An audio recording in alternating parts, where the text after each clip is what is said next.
நான் வந்துட்டு ஏற்கனவே சொன்ன மாரி, இப்போ வந்துட்டு இப்போ சமீபத்தில சில பேர் சொல்றாங்க. ஆ சில பிரச்சனைகள் இருக்குது. கண்டிப்பா ஏதோ ஒரு இடத்துல கண்டிப்பா கொத்து கொத்தா செத்து தான் இருக்கிறாங்க. கும்பல் கும்பலா செத்து தான் இருக்காங்க. போர் தொடுக்குறாங்க. புரியுதுங்களா? ந நீரால பிரச்சனை வருது. பூகம்பத்தால பிரச்சனை வருது. நெருப்பால பிரச்சனை வருது.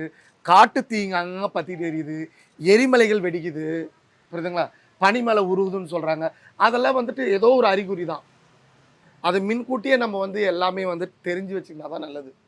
ஏதோ எங்கேயோ நடக்குன்னு சொல்லிட்டு நம்ம வாழக்கூடாது, இருக்கக்கூடாது. வரப்போற பிரச்சனை அடுத்தது நம்மளுக்கா இருந்தா என்ன பண்ண முடியும்? ஒண்ணும் பண்ண முடியாது. இப்போ இந்த சித்திரையில வந்துட்டு மழை பெய்யும். சித்திரையில மழை பெஞ்சா செல்வ மழைன்னு சொல்லுவாங்க. ஆனா, அதே வந்துட்டு இப்ப பார்த்தீங்களா, தொடர்ந்து மழை பெய்யுது. கேட்டா பருவமழை முன்ன வந்துச்சுன்னு சொல்றாங்க. அப்படியே உல்டாவா எல்லாம் மாறி வருது. வெயில் காலத்துல மழை காலம் வருது, மழை காலத்துல வெயில் காலம் வருது. அந்த மாரி எல்லாமே சுழற்சியா மாறுது. என்ன நடக்க போதோ கடவுளுக்கு தான் தெரியும்.